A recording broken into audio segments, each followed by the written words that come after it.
Muchísimas gracias por estar una vez más apoyando el teatro, asistiendo a la cita con el Teatro de la Zarzuela. De verdad os agradezco de corazón y más en estos tiempos tan difíciles.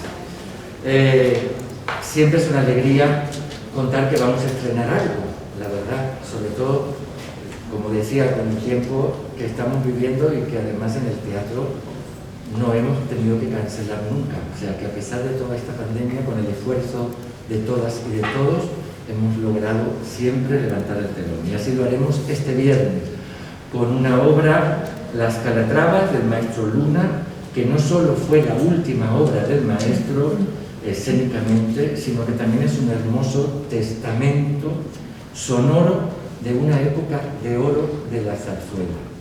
Se estrenó en 1941 en el Teatro Calderón. El maestro Pablo Luna llegó a Madrid en 1905 a dirigir este teatro. Ha dirigido muchísimo en este teatro. Hasta 1928 ha hecho muchísimas producciones y en muchos momentos muy importantes, como en el estreno del Niño Judío. Fue un compositor muy prolífico y tenía una gran visión empresarial que para ese momento era realmente muy importante. Y además siempre supo recoger los gustos y las corrientes del público y los gustos teatrales, ¿no? Un músico muy ligado a la opereta, y eso es muy evidente en Calatravas. Se une para este trabajo con dos libretistas, Federico Romero y Tellaeche. Evidentemente Federico Romero era un seguro. Ya había hecho Francisquita, Luisa Fernanda, Tabernera, Caserío, y con una trama o un argumento de carácter histórico en un Madrid romántico, no nos olvidemos que estamos en 1941, y con una música de polcas, chotis, con unas sonoridades del flamenco y por supuesto con una grandísima presencia del vals, logra ser una obra de un gran éxito de público. Cuentan las crónicas que el día del estreno, que yo creo, a mí me hubiese encantado vivir eso, porque no me lo puedo imaginar, que el día del estreno todos los números musicales se repitieron. Y eso no es solo le ha ocurrido a él, ha ocurrido a pobres los cantantes, pero desde luego debe ser una cosa impresionante, porque ya aquí cuando hay un bis, salimos en la prensa, lo que debe ser si se repiten todos los números, ¿no? Y además tuvo una aprobación unánime de la crítica. Era un momento muy complicado, porque por eso digo que él también tenía una gran visión empresarial, utilizando este tema en un Madrid romántico, porque era el momento donde más comenzaba a funcionar la censura en la dictadura. Y él supo de esta manera poder, digamos, esquivarla y poder estrenar la obra. Sin embargo, la obra hace 80 años que no se oye. En 1942 él viaja a Barcelona, la estrena en Barcelona y a la semana de volver muere. Y la verdad que todo el tiempo que empezamos a trabajar con esto siempre me he preguntado por qué. Después de haberla escuchado ayer con la orquesta y con los cantantes, que he sentido una emoción realmente muy grande de pensar que esto volvía a sonar, de que era realmente maravillosa, todo el tiempo he pensado, pero ¿por qué? ¿Por qué no ha estado en el repertorio? Y por eso hablaba del testamento, porque comienza o lo hace en un momento donde la zarzuela verdaderamente empieza su declive. ¿Por qué? Porque llega el cine. Y el cine en 1941 es el momento en que Concha Piquer da su gran golpe, digamos, con el maestro León y Quiroga. Y él en unas declaraciones habla y se queja, el maestro Luna, de la rapidez con la que había que escribir la zarzuela. Y se queja porque dice que eso, más o menos lo que viene a decir, que eso no es normal, que esto no es realmente artístico, que eso hace que haya muchas cosas malas, porque con la rapidez. ¿Y por qué lo decía? Porque decía que el público, con la presencia del cine, que el público, que es el que mandaba, era el que exigía cada 8 días un título nuevo. Y esto era bastante imposible. Hablando de un maestro que ha llegado hasta hacer 8 producciones, estrenar 8 producciones en un año. Con lo cual, yo creo que eso, y además hay momentos históricos que uno no los elige, pero que han hecho de que esta gran obra quedara olvidada, esta es la palabra. Por eso este silencio de 80 años llega a su fin, porque forma parte de nuestro proyecto de teatro, que es cumplir con la misión con la que nació este teatro, que es ser el escenario privilegiado de nuestro teatro musical. Y con estas funciones cumplimos con algo que me he propuesto desde el primer momento, que agradezco profundamente al profesor Casares, que aguanta todas mis llamadas de teléfono cuando yo pido auxilio de maestro. Profesor, me tienes que buscar esto, me tienes que buscar un gallego, cosa que agradezco profundamente por tu complicidad. Y con ello cumplimos con esto que yo me he propuesto, que es uno de los pilares de este proyecto, que es justamente la recuperación y divulgación de nuestras obras olvidadas. Lo que sí me gustaría decir, porque lo digo porque lo comenté en la radio el otro día y me parece importante, la gente a veces cree que uno llega a un sitio, a una biblioteca, coge la partitura y vas al foso y se hace. Y no, aquí hay un trabajo realmente siempre de recuperación, con lo cual estoy muy contento de que a partir de ahora, cuando alguien llegue, pueda cogerlo y sí poder hacerlo. Desde luego toda la partitura del maestro está hecha nueva, absolutamente nueva.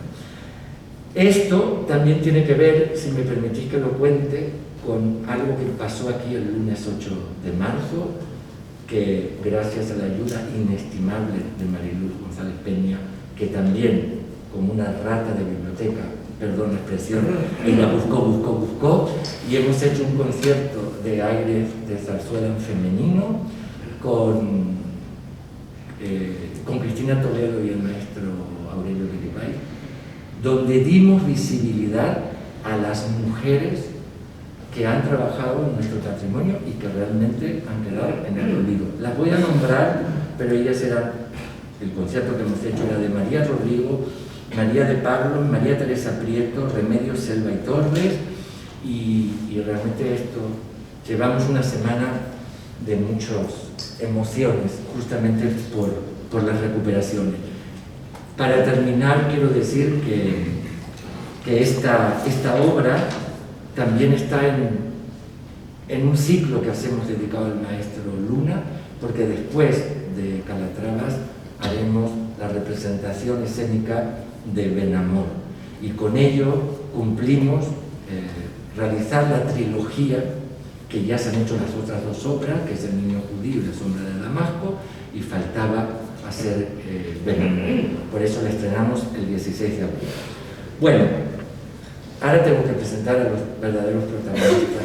Ya he presentado al maestro Luna, pero sobre todo al maestro Guillermo García Calvo, director musical de la casa y director de la función, que también es otro audaz que cuando le llamo por teléfono siempre, venga, vamos, adelante, y además tiene esta particularidad de que yo le mando una partitura que casi no se puede leer, y él por la tarde la toca al piano y ya me llama por la noche y me dice, es muy buena, hagámosla, cosa que agradezco muchísimo. Miren Urbieta en el rol de Cristina, bienvenida a casa. Andeca Gorrochategui, Carlos Alberto, que tiene un nombre de culebrón venezolano. Javier Franco, bueno, a ver, Andeca es el marido de Miren. Javier Franco, José Mariani, es el enamorado de Lola Casariego, que es la madre. Lola es muy joven, pero tiene 2 hijas. Una es Miren Urbieta y otra es Lucía Tavira, que hace de Isabel. Y luego tenemos a Emanuel Faraldo, que hace de Pepe Aleluya, y Owari López, que no está aquí con nosotros, que es Rodrigo. No me olvido del nombre, ¿no? Y como esto es una zarzuela, y lo hacemos en versión escénica, como siempre, hemos llamado a alguien para que nos escriba un texto En este caso es Paco Gámez, un dramaturgo muy joven que ya debutó en el Centro Dramático Nacional y que tiene una buena carrera, pero sobre todo un grandísimo futuro. A mí me ha gustado mucho lo que ha hecho porque en pocas intervenciones antes de los números musicales puede contar esta historia. Y la verdad que además tenemos, hoy no está porque está en un rodaje, pero tenemos una actriz que de verdad, ayer lo decíamos todos, es como si lo hubiese hecho siempre, y que nos cuenta la historia, Emma Suárez. Así que, bueno, es una producción que creo de la que estamos muy orgullosos en la casa. La vamos a grabar el día 14 por Radio Nacional, no sé cuándo la van a transmitir, porque sabéis que nosotros nunca lo hacen en directo con nosotros, pero bueno, al menos estará grabada, con lo cual estará también en el archivo de Radio Nacional, que es importante. Me gustaría nombrar al coro del teatro, que tiene una gran intervención, dirigido por el maestro Fauró, que en tiempos como estamos es mucho más complicado, y siempre lo cuento, porque finalmente solo nos podemos unir en el escenario ayer, primer día. Todos los demás días se hacen ensayos parciales, o sea que es un poco complicado.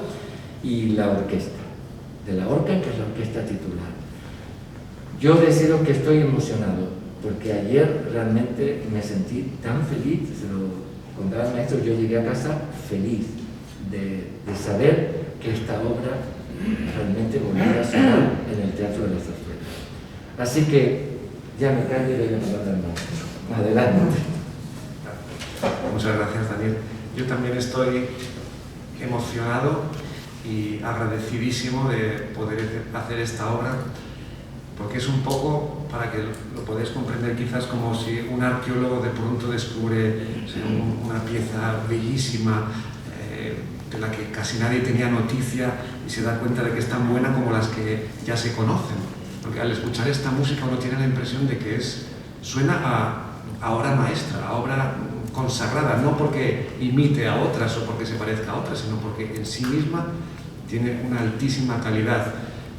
La verdad es que es un misterio que no se mantuviera en el repertorio, pero no importa. Agradecido digo porque ahora por fin volvemos a escucharla, creo que el público lo va a disfrutar muchísimo, y gracias, Daniel, por hacer este esfuerzo, gracias al profesor Casares, gracias también a Juan de Udaeta, que debo decir ha pasado a limpio toda la partitura, lo cual es un auténtico lujo, porque sabemos que en este repertorio muchas veces solo se dispone de una reducción para piano y uno tiene que adivinar qué instrumentos tocan. Es un auténtico lujo poder hacer esta música así, y también es un lujo impagable tener este elenco de cantantes que están triunfando en los mejores teatros del mundo, haciendo el repertorio más importante operístico, y que vienen aquí a Madrid a recuperar esta partitura. Esto es algo que creo que solo sucede en esta casa, y por eso es un auténtico placer para mí como músico tener estas circunstancias a mi alrededor. La partitura es extraordinaria, y en vez de hablar de la música, ya que tenemos este piano estupendo, Kawai, he pensado, he elegido un pequeño fragmento para tocar el fandango del tercer acto, y para ilustrar no solo la calidad intrínseca de la música, que tiene una gran inventiva de melodías, sino por qué escribe esta música Pablo Luna en este momento. El personaje de Mariani, que canta Javier Franco, es el único que tiene música andaluza, que se identifica inmediatamente con influencias del flamenco, y todos los demás, que son como la generación joven, Carlos Alberto, Andeca, Miren, son un poco más, tienen gustos quizás más modernos, más snob, se podría decir, les gusta el vals vienés, el cancán, y de alguna manera ilustra a Pablo Luna con esa música esos personajes. Escuchamos en el fandango esa música flamenca, y al final aparece el comienzo de la obra, que es como una música romántica, melodiosa, que recuerda a las operetas vienesas de Leja o Kalman, que tanto admiraba Pablo Luna, y escribe una melodía en las violas y otra en los violonchelos, lo vamos a escuchar muy claramente incluso en el piano, y da la impresión de que es como si se entrelazaran las manos de soprano y tenor, es como si Miren y Andeca, transformados en violas y violonchelos, se están abrazando, y muy al final vuelve a aparecer la música de Mariani, la música del fandango en un oboe solo, como a lo lejos, ¿no? Yo me imagino como si el barítono desde lejos está dando su consentimiento o sonríe feliz, satisfecho de ver a los dos enamorados juntos. O sea, es un pequeño poema sinfónico en miniatura.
Bueno, buenos días. Bueno, yo estoy igualmente encantada, como ellos lo han mencionado, ¿no? Por la recuperación, por la fantástica música que vamos a interpretar, por el fantástico elenco que me ha tocado compartir y especialmente porque es mi debut en el Teatro de la Zarzuela. Bueno, habías hecho un ambiguo. Sí, iba a decirlo. En el escenario. Sí, es mi debut en el escenario del Teatro de la Zarzuela. Vine hace 5 años a hacer una producción pedagógica también en el Carlos III. Abrí el ciclo del ambiguo y esta vez me toca el escenario grande con toda la orquesta y el coro. La verdad es que comparto con Daniel la sensación de ayer, ¿no? Del primer conjunto en el escenario. Y la música empezó a sonar, ¿no? Cuando uno estudia en su casa una partitura cuya no hay grabación y bueno, hay que interpretar por primera vez, pues bueno, hay muchas incógnitas. Uno intenta estudiar la partitura lo mejor posible, también con cierta flexibilidad, porque luego en los ensayos también hay que dialogar y ver cuál va a ser la versión final o la versión que queremos que pase a la posteridad, ¿no? Porque para eso se va a ser grabada. Pero claro, cuando escuchas por primera vez la obra completa, pues sí, es verdad que te embarga un poco de de emoción, ¿no? Yo añadiría a lo que has dicho, que la obra completa es muy bailable. O sea, ayer estábamos un poco, también cuando no te toca cantar, estás quieto, escuchando, pero tiene muchísima música tradicional, está basado en muchos ritmos de bailes, ¿no? Como ha mencionado el vals, yo creo que hay también bolero, polka, fandango, entonces continuamente estás un poco como queriendo levantarte de la silla y bailar, ¿no? Yo espero que el público también tenga esa sensación, que disfrute de nuestras voces y de la orquesta y de la música, pero también que salga con esa sensación un poco de bailar, ¿no? Que no van a venir solamente a sentarse y a escuchar, sino que yo creo que es una escucha bastante activa, porque la música invita a ello, ¿no? Yo estoy encantada y gracias a Daniel. Y una pregunta, ¿y con lo difícil que es tu rol? ¿Cómo pudieron cantarlo 2 veces seguidas? Ya, no lo sé, lo hemos comentado con Javier. Javier hablará más igual de eso, que realmente su papel es mucho más extenso, pero sí, realmente es una partitura difícil técnicamente de cantar y de abordar, como cualquier obra grande operística, ¿no? Lo hablábamos la otra vez. Pero sí, no sé, sobre eso podríamos hablar otras tantas horas, y quizá por eso no ha pasado a la posteridad, no sabemos, ¿no? Es un misterio, porque realmente es una de estas obras que dices, le tocó una época mala históricamente. Sí, puede ser, no sé, pero sí que es difícil a nivel técnico. Buenos días.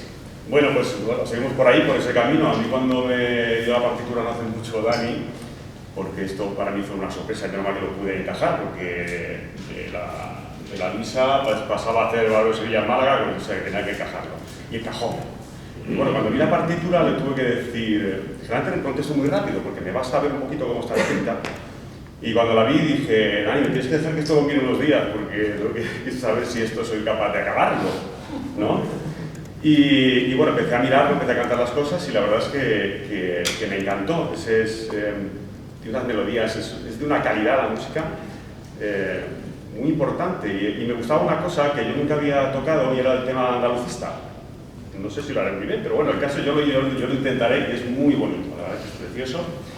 Y quería recalcar, por lo que decía Miren, que me sorprende, y según vamos sabiendo más cosas también de la obra y de lo que ocurrió cuando se estrenó y todo esto, me sorprende la dificultad técnica y vocal de esta partitura.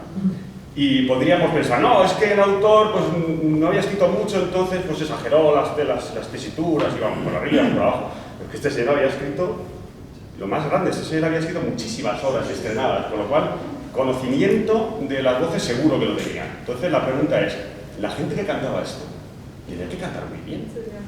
Porque esto no lo cantas todos los días y un día todo el mundo repetido 2 veces y te vas fresquito a casa. No, esa fue la cosa que más me ha sorprendido. De hecho, es dura, es muy dura. Pero bueno, es muy bonita, se puede cantar y la verdad que yo creo que el resultado va a ser estupendo. Y gracias, Dani, por pensar en mí para esta partida.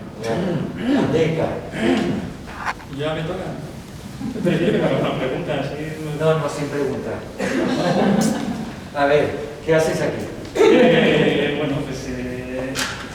vamos a ver, mi personaje, Carlos Alberto, pues puede distinguirse un poco más de la línea de canto de Marianne y Cristina, tal vez porque es un vividor y entonces también se refleja en su música, que es como mucho más ligera desde el punto de vista rítmico, y también en ello radica para mí la dificultad, ¿no? Que yo estoy acostumbrado a cantar cosas como mucho más pausadas, con unas líneas de canto mucho más largas, y en esta zarzuela va todo como mucho más fluido, más rápido, con mucha letra, muchas palabras que hay que decir. Y bueno, para mí, en mi rol, la dificultad es esa. Aparte de, como han dicho también, pues la tesitura es bastante complicada, pero bueno, es mucho más corto que mi rol, que los suyos. Pero la verdad que aunque existen todas esas dificultades, es una música que bueno, a la gente le va a gustar, porque lo que es hermoso realmente desde el punto de vista humanístico, ¿no? Pues, es hermoso para todos. Muchas gracias. Yo os propongo una cosa, y es que como nadie conoce la obra, porque no cantáis el cuarteto final y después vamos a las preguntas. Quinteto. Maestro, ¿quieres? Venga. Lo tenéis que cantar con mascarilla, ¿eh? Lo siento, porque estamos muy cerca.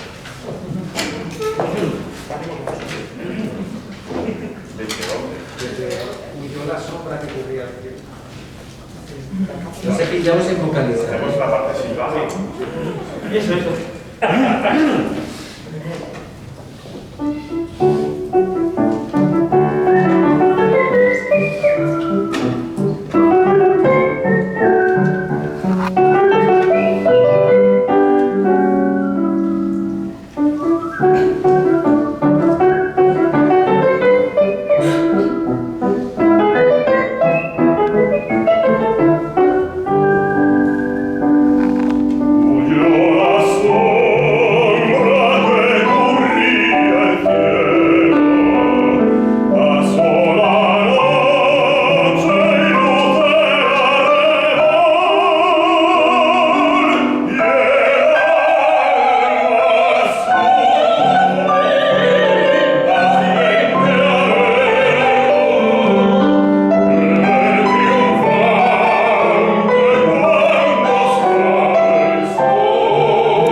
Y eso es una trampa que hace el director del teatro. Perdonad, os debo una caña, ¿vale? Bueno, si os parece bien, vamos al turno de preguntas. A ver, adelante, Marta.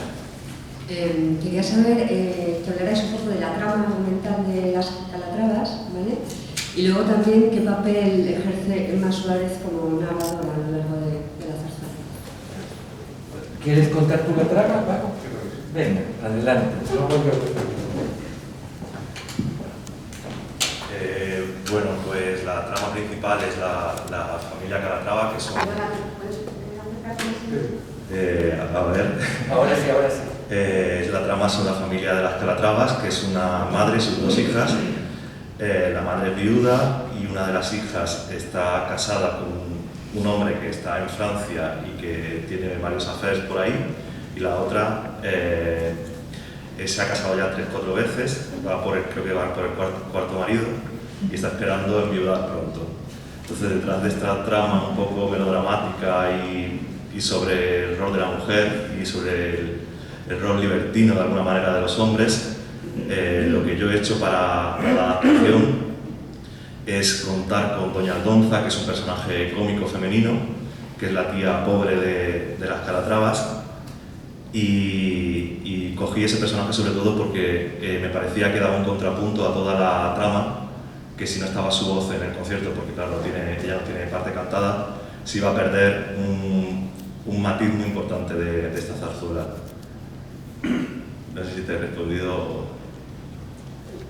Bueno, en realidad lo que pasa es que además es cierto que Emma termina con un monólogo sobre su personaje y sobre la reivindicación de la mujer, porque además si no era muy típico también de la época olvidarnos un poco del personaje de la mujer y solo estaba un poco en la parte graciosa ¿no? Del enredo, del amor y del desamor nada más, o del aprovechamiento tuyo como hombre que quiere conquistar a la mujer. Y creo que eso fue una de las cosas que a mí más me ha gustado, porque además lo hablamos desde el primer momento, y cuando él me propuso que este personaje hablado pueda tener vida, me pareció muy bien, porque como es una zarzuela y hay texto, me pareció muy bien que justamente el personaje cómico, que en las zarzuelas generalmente los personajes cómicos son los que dicen la verdad y son los que cuentan mucho mejor la historia, me ha gustado mucho, y además la reivindicación que hace sobre las mujeres. Incluso hace además varios chistes, por ejemplo, porque uno de los actos transcurre en Lardi y ella, el personaje, habla, dice, bueno, Lardi, no sé si será un restaurante que tenga futuro, ¿no? Y que al final ha tenido, o también cuando describe perfectamente en el segundo acto que transcurre en París, en un baile, en una cosa muy graciosa, lo de las tarjetas que se tienen que dar para bailar, y ella lo describe muy bien, porque lo describe siempre en un sentido muy popular y además no con una crítica exagerada, pero sí al menos dejando mucha presencia al decidir de las mujeres y que no solo deciden los hombres. ¿Es así? Sí, sí, sí. Yo quería, para mí era importante también con esta adaptación, poner en valor el personaje, la actriz cómica española que normalmente ha quedado a la sombra de las divas y de las primeras actrices, y me parecía muy divertido que fuese la que contase. Y claro, también por el momento en el que se escribe es muy salvaje el tratamiento que tiene la mujer, y de perdón y de castigo y de elección, y me parecía interesante que el personaje desde el hoy cuestione si eso tiene sentido para la mujer y si eso ha cambiado realmente ahora o seguimos arrastrando un lastre de roles de género. Muy bien, muchas gracias. Ah, sí, Marta, perdón, en la segunda. Emma Suárez es Aldonza. Sí, sí, ella es Aldonza. Al final lo que hace es contar lo O sea, básicamente ella cuenta lo que ocurriría en la zarzuela escenificada en todos esos diálogos. O sea, en una zarzuela habitualmente en los números musicales se expresan emociones, no ocurren tantas acciones, ¿no? Como en la ópera, ¿no? En las romanzas, los cuartetos, son emociones y escenas, digamos, que culminan una acción. La acción sucede siempre en los diálogos y eso no lo tenemos, con lo cual él ha resumido maravillosamente bien todo lo que ocurre entre el número musical y musical, y Emma lo va contando, ¿no? Desde otro punto de vista, pero es un poco también para que el público entienda qué es lo que ocurre durante todo, porque ocurren muchísimas cosas, es un argumento bastante lioso, entonces Emma nos lo va aclarando poco a poco. Sería imposible hacerlo solo musicalmente, porque entonces sería como una sucesión de números que no se podría entender.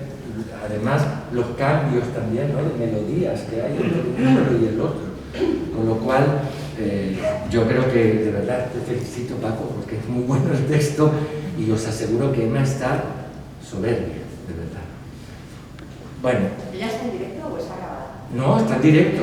Lo que pasa es que esta mañana, que ya lo sabíamos antes de contratarse, tenía un doblaje, una grabación, no sé qué tenía y por eso no ha podido venir. Pero no, ella estaba ensayando ayer por la tarde, hoy viene también al ensayo y está en directo. Adelante. Muchas gracias, Miguel del Pino de Radio. Sobre todo para el maestro, ante el acontecimiento que supone esta reposición de los internos después, nos preguntamos, los que no conocíamos nada de lo absoluto de ella, y gracias a la excelente información, la conferencia es maravillosa, pues nos preguntamos si, conociendo al maestro Luna y sabiendo que algunas de sus obras incluso son difícilmente clasificables por los expertos y operetas y tal, yo me pregunto si nos encontramos ante una extraordinaria zarzuela grande con influencias de opereta, o si el maestro Luna, y me parece especialmente genial que hiciera parte de los trabajos en el 39, o sea, en plena guerra todavía, si él quería abrir una vía de una nueva opereta inspirada en la zarzuela. En definitiva, ¿estamos ante una gran zarzuela con apuntes de opereta o estamos ante un intento de una nueva opereta post-guerra? No sabría decidirme. Porque creo que Pablo Luna era un gran hombre de teatro y era muy sensible al texto que tenía entre manos para ponerlo en música, y sencillamente en este caso la música, como he dicho, más europea, los valses, las polcas, el can-can, ilustra muy bien a la generación joven de personajes, y la música andaluza a la generación anterior. Yo creo que es fiel al libreto, y posteriormente uno puede decir, esa obra entonces es una gran zarzuela con influencias de opereta, o al revés, es una opereta con influencia de zarzuela. Yo creo que no es tan trascendental el darle una definición. Es una zarzuela, opereta, como se le quiera llamar. Él lo define como comedia musical. Es música de teatro, como puede ser una opereta vienesa. Yo tampoco creo que quisiera instaurar un nuevo género, simplemente el libreto le inspiró de esa manera. No, pero recuerda un poco más una opereta por el vals, y porque si uno le hiciera representada es por la época en que transcurre y todo, pero realmente es una zarzuela, no hay otro camino. Bueno, adelante. Para la gente que quería preguntar si será posible ver en el futuro las Calatravas en versiones escenificadas. Yo, para el tiempo que me queda aquí en el teatro, diría que no. Yo no tengo previsto hacerla escénicamente. Hacemos otras obras, otras recuperaciones que hemos hecho escénicamente, pero en este caso la hemos recuperado en versión concierto. Pero no porque no tenga valor para hacerla escénicamente. El problema es que es tanto el material que hay que de verdad elegir se convierte en una tarea muy complicada, muy complicada. Pero quería añadir que sin duda la calidad de la obra es tan alta que creo que debería representarse y puede perfectamente representarse, sí, y hacerse en nuestro momento con un equipo, una escenografía llena de fantasía y de creatividad, sin duda. Así como hay otras zarzuelas quizás más difíciles de poner hoy en día por la trama o por el ambiente, las Calatravas se podría representar perfectamente. Sí, porque verdaderamente es una comedia musical, en ese sentido es muy fácil, sí, sí. ¿Alguna pregunta más? Arturo. Para el maestro, yo lo que quería saber es cómo aprecia, si es que existe, la evolución de Luna, desde, por ejemplo, Molinos de Viento, que es una de las primeras, hasta las Calatravas, que es la última. Si se observa algún tipo de evolución musical en el lenguaje, en la modernización del lenguaje, en el manejo de las voces, en la instrumentación, etc. Por supuesto, hay una gran evolución. Como he dicho, era un hombre muy sensible, por lo menos es lo que deduzco de sus partituras, y muy abierto a todas las influencias. Vamos a escuchar en las Calatravas pasajes donde las armonías son muy osadas, están acordes llenos de disonancias. Hay pasajes que para el canto son realmente difíciles, que hemos tenido que repetir, intervalos, saltos, acordes que podrían ser, pues, para que nos imaginemos, como en una obra de Ravel, por ejemplo, o el último Puccini, el de Turandot, o el de Janis Kiki, de acordes con muchas alteraciones. La instrumentación es exquisita, muchas veces recuerda al impresionismo francés, pero también recuerda, por ejemplo, a Manuel de Falla en muchos casos. El lenguaje vocal a veces tiene rasgos del verismo, de ahí la enorme dificultad, pero también de la opereta, incluso de la opereta francesa. Hay un número que incluso él lo define como marcha francesa. Es decir, él reúne todas las influencias, o mejor dicho, todos los aspectos musicales europeos que le inspiraban y los condensa con su propio lenguaje. En ese sentido, él es muy genuino, porque no hay ningún compás que uno no pueda decir no es Pablo Luna, incluso en los valses, pero al mismo tiempo, si no lo supiera, casi nadie lo podría adivinar. Consigue mimetizarse muy bien con la misión que tiene cuando se pone a escribir un vals, por ejemplo. Y luego, es una música también muy compleja. Aquí al piano he tocado simplemente una reducción, pero por ejemplo, cuando escuchemos el vals, hay un vals para orquesta sola, al comienzo del segundo acto, es de una riqueza polifónica inmensa. No solo se escucha una melodía y el acompañamiento del vals, no, hay una melodía, de pronto aparece una contramelodía, luego imitaciones de esa contramelodía, hay modulaciones inesperadas, hay temas que se imitan, luego una reexposición cambiada, variada, es decir, es un compositor virtuoso de la composición. No se contenta con escribir una música sencilla o superficial, y eso lo hace muy fascinante al estudio. O sea que sí, por supuesto que hay una enorme evolución. Claro. Sin embargo, este cuarteto final no parece que tenga nada especialmente nuevo, por la construcción, por la combinación de las líneas, por la melodía, parece bastante tradicional. Sí, en este caso es un poco como en las obras de Shakespeare, se juntan las dos parejas y en realidad están cantando un dúo doble. De todas formas sí que tiene una gran complejidad, evidentemente. Este final es en sol mayor, diatónico, en ese sentido no está avanzando el lenguaje tonal en ese momento, pero la manera que tiene de escribirlo, de cómo se imitan las voces y cómo están construidos los intervalos, como composición es muy valiosa y no es nada fácil escribir algo así. Y además la eficacia de las voces. Y de eso quería hablar. Por lo que veo, por el plantel que tenemos aquí, tenemos a 3 sopranos líricas plenas o líricos spinto en algún caso. Tenemos a un tenor spinto, tenemos a un barítono de carácter. O sea, son voces hechas, voces con peso, voces impropias de una zarzuela, voces para una ópera verista. No, efectivamente, esta obra no se puede representar o no se puede hacer sonar si uno no tiene un elenco que esté al nivel de cantar una ópera de Verdi o de Puccini, si no sería imposible.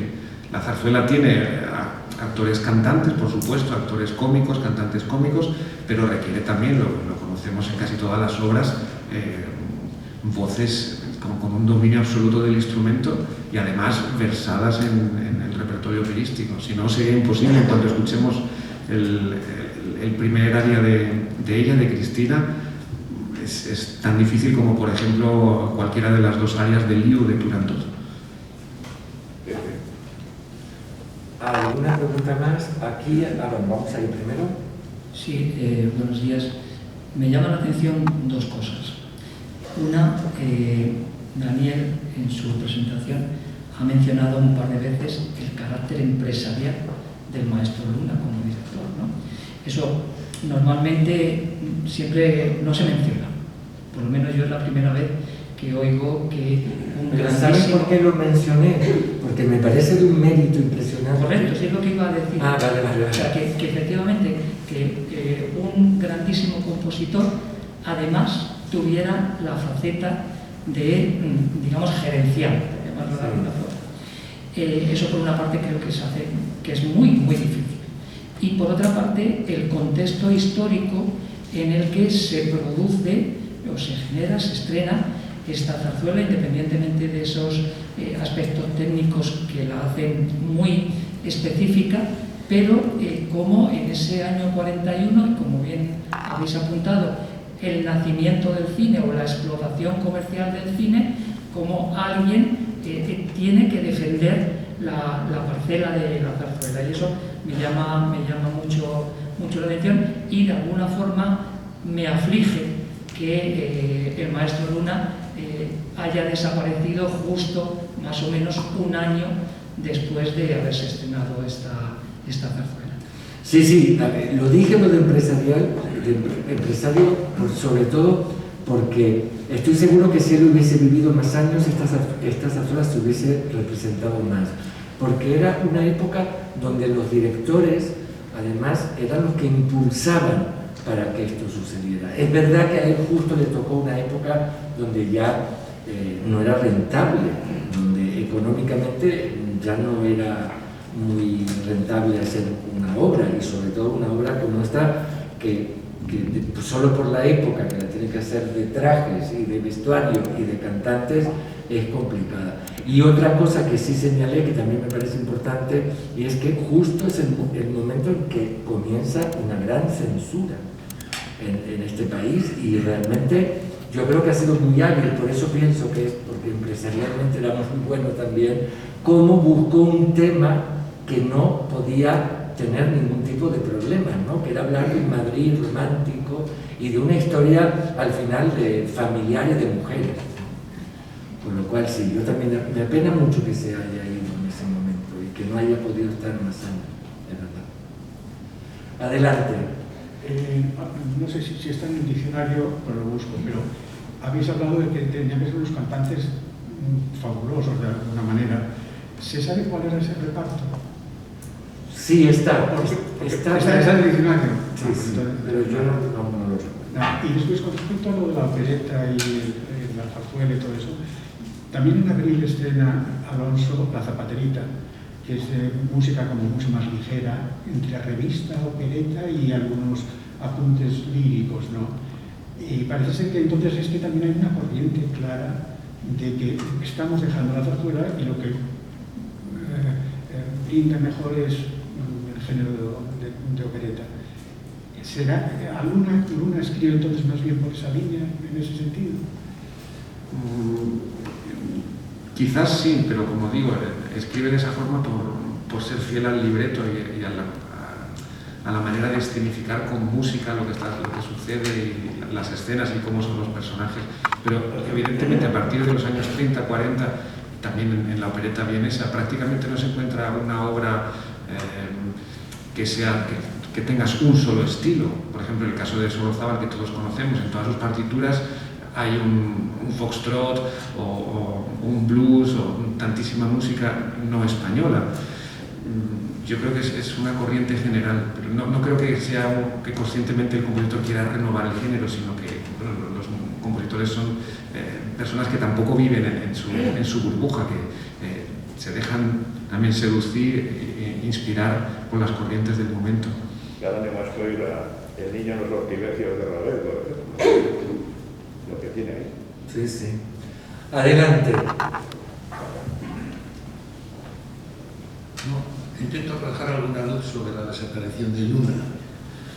Todos los compositores españoles que murieron casi repentinamente y sin hijos desaparecieron. 3 modelos. Gaztambide, uno de los mayores compositores de zarzuela, sino el 1, el 2, el 3, el 4 o el 5. Gaztambide desapareció sin hijos. Jiménez. Y así podemos encontrarnos con el milagro de María del Pilar. Y Luna. Luna no tuvo hijos, tuvo una sobrina que además tampoco tuvo hijos. Como yo conozco eso porque yo compré algunas cosas de la herencia de Luna, objetos, allí mal vendidos de cualquier manera, y no tenía más dinero, lo siento, para comprar más, esa es la causa. Y una más.